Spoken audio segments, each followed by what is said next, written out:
Hi, my name is Vinu and I'm making this video regarding a small concept that I came across, which is quite handy to understanding what all the gurus are talking about when it comes to the point of spirituality. So I want to approach this from a completely new, let's say, very simple perspective. Yeah. So just not to leave any open ends for misunderstanding, I want to make it very clear. Okay, so there is a shloka in India. It's called Matrudevo Bhava, Pitrudevo Bhava, Acharya Devo Bhava, Atidhi Devo Bhava. This is 4 parts, like a 4-line mantra.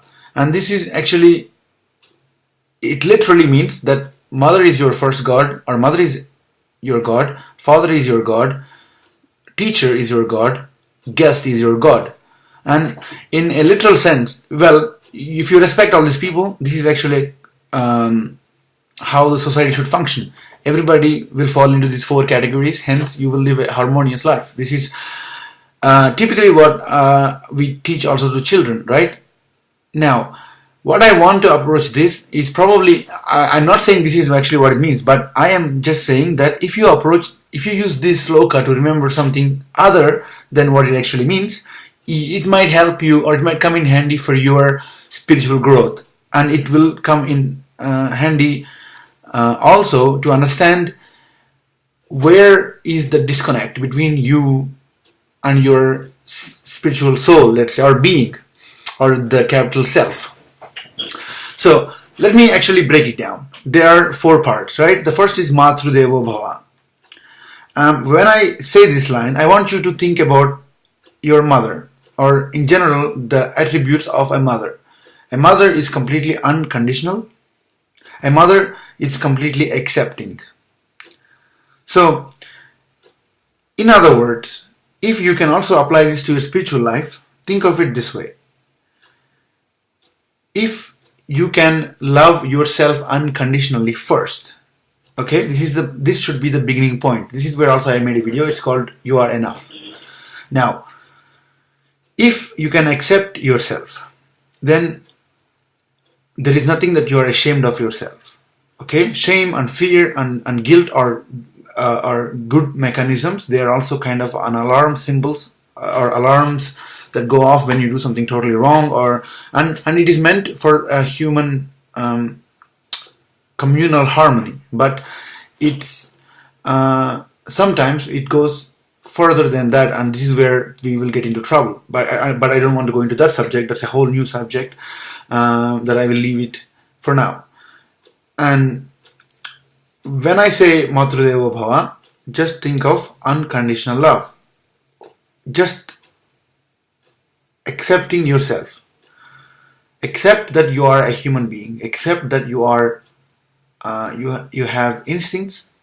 Accept that you require safety. Accept that you require food and you require water, and accept that you require love. You require both physical and mental love.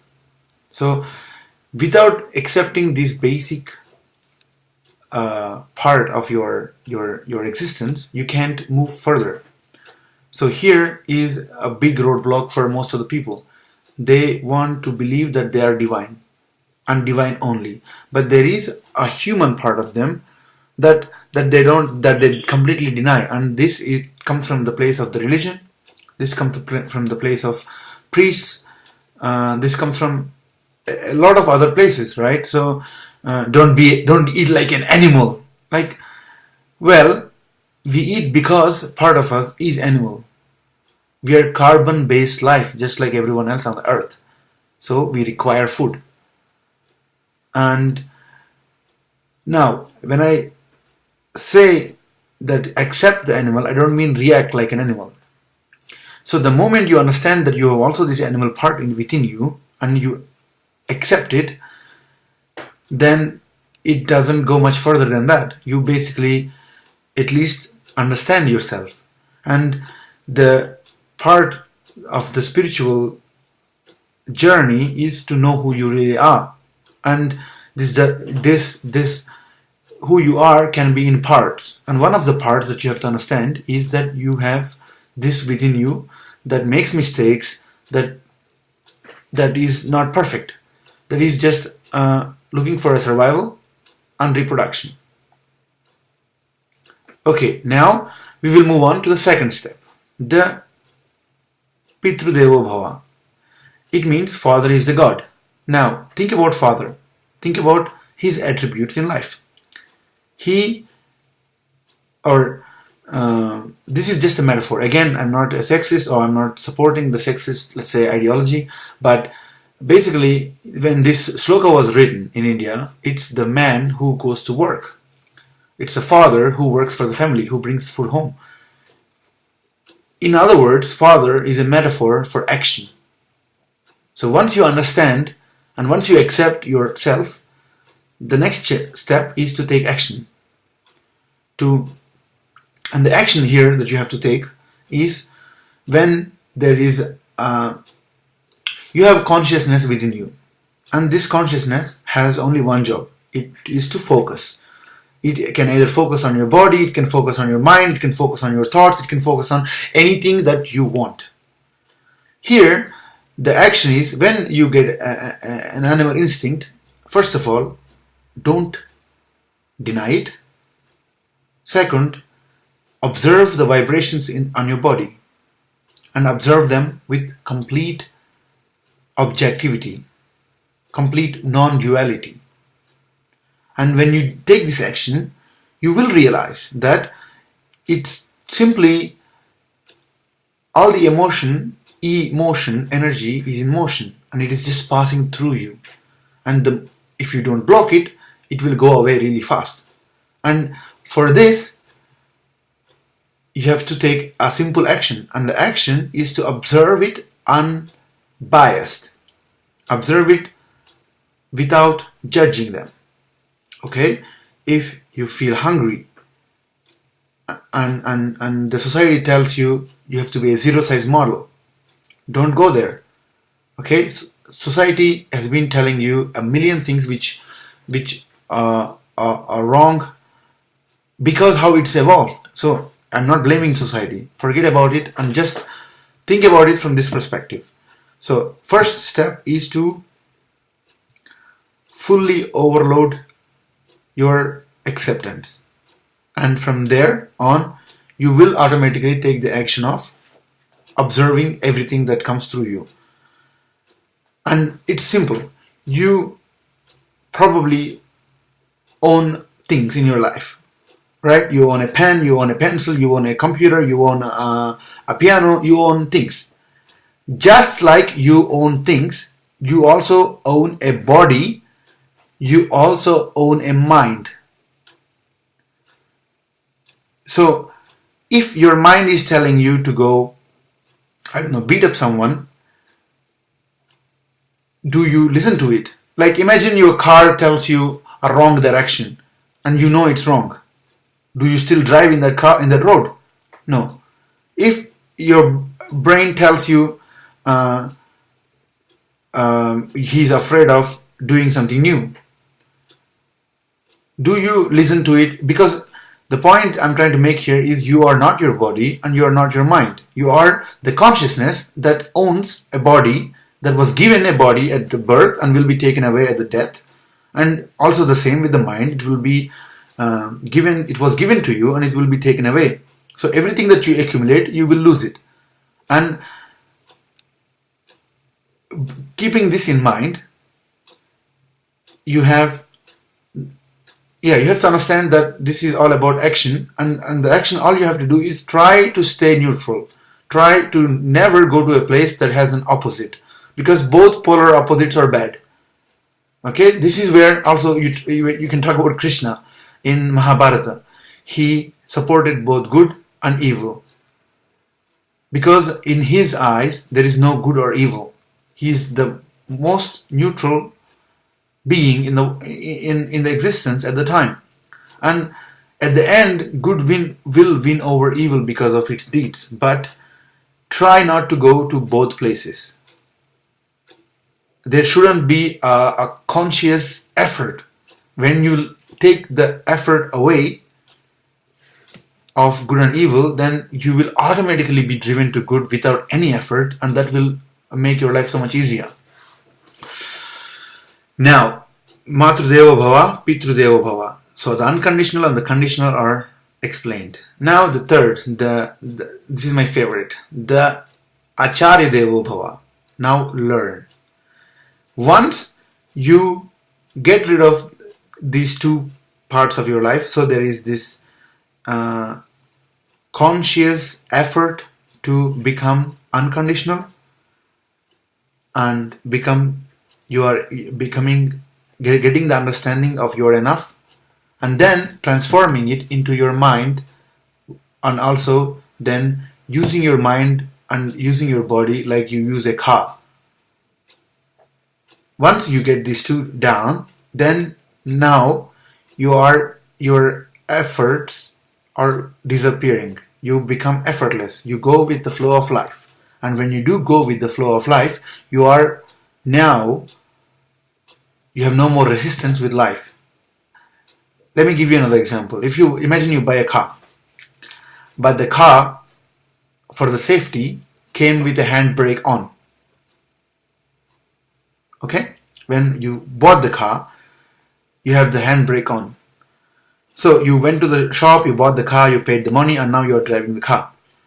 So would you keep the handbrake on and drive and try to push as much gas pedal as you can, or put the handbrake down and start driving without without so much effort? And in this example, the handbrake is what you are doing to yourself, both consciously and unconsciously. Consciously, you are doing it because you reinforce. Like every time you see a food that you like, you probably can't eat it because you'll get fat. Every time you have you make love, you are ashamed because it is denied by the society.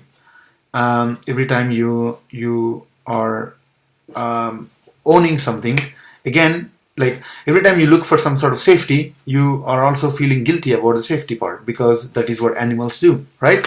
So all these guilt, fear, shame must go. Just accept yourself, and first you have to accept yourself consciously, and then you can use the technique created by Buddha, the Gautama, which is Vipassana, which means simply observing everything through your body unconsciously and effortlessly, which means every emotion that comes to you, when you quiet and still and quiet down and sit down quietly, every emotion, every thought, every feeling that comes to you will create some sort of a reaction in your body, some sensation, maybe a itching here, a scratching there, a pulsating here, a warm here, a cold there. All these are simply the unconscious manifestation of the conscious. The conscious manifestation of the unconscious. So these guys, you have to observe them. Once you observe them unbiased, objectively, then these guys, you will internalize the feeling of the rule of nature, which is anitya, which means impermanence. Everything that goes through you just goes through you. It is only a warning system, probably the alarms that wanted to remind you of something, and they are probably very old warnings which are still in your body because you resisted them when it was actually the time for you to understand them. So now you have to let go of them, and this will take based on how objective you can be, it takes time. And once these two are gone, now you are a Superman. You can do whatever you want. Now you can learn what you want, and there is no little voice in your head going, "Hey, you're not perfect. You're gonna fail because your society told you, your childhood has been like this. You're that." So you let go of the complete judgment within you. And once you also let go of all the judgments. Your calling will come to you and will stand in front of you and go, hey, listen, before when I came to tell you that you were meant for this, you actually didn't listen to me because you had your own judgments, you had your own bullshit that you are carrying around your head that has been blocking you from seeing who you really are. Now, this is who you really are. And then there will not be a judgment to say, no, move on, make money, you have to do this and that and that. All these voices will simply abate in their volume, and at some point they disappear. And again, this is my intellectual understanding. I haven't been here yet. I'm still in the unconditional, conditional phase, and sometimes you cannot do it linearly, so you have to do it together, the yin and yang of the world. And once you do it, then yeah, you will reach a place where you will see your calling. And this is where now, this is like once you put the handbrake down, the destination inside the GPS machine will appear. And now you can drive there faster. And there is no handbrake now to tire you down, to burn you up. Now you are a rocket on a mission. And the coordinates are set. Now, the fourth and my favorite, or everybody's favorite, every guru's, every spiritual person's favorite is the guest, which is Acharya Devo Bhava. Sorry, Atithi Devo Bhava. Now, once you start the journey, at some point the guest will appear. Here is where all the trick happens. Like, nobody ever tells you what is this enlightenment like, or why should people even get enlightened. Enlightened, you become lighter. You basically have no more things weighing you down. All this emotional bullshit, you now imagine you are a balloon which can float, full of helium, and then you have tied down hundreds of kilos of different weights. And one of them you can call it fear, one of the weights you can call it guilt, one of the weight you can call it shame. And also their byproducts like the pride, the anger, all of this, they are basically the byproducts of these three basic emotions. There is shame, there is fear, there is guilt. And when you suppress one of these, you try to overcompensate, then you get the anger, you get the pride, you get some other stuff that I forgot now. So every guru will tell you, once you're ready, the guest will appear. Yeah, or when the student is ready, the teacher will appear. Teacher is basically nothing but the enlightenment, that place where your ego disappears, and then you become the real you, the self you, the you that the world has been waiting for, the you that existence demands. Now there is nothing to slow you down. So my bottom line that I want to summarize here is Matru Devo Bhava, be unconditional. You have I want to, let's say, now introduce you to a small concept of, like, the concept of the Hindu, let's say, the yoga, the yoga, the connecting the lower with the higher. There are 7 chakras in the body. You can imagine the first 3 in the bottom, first 3 on the top, and then the heart in the middle. Okay, so on the top, the 3 chakras are the cosmic, the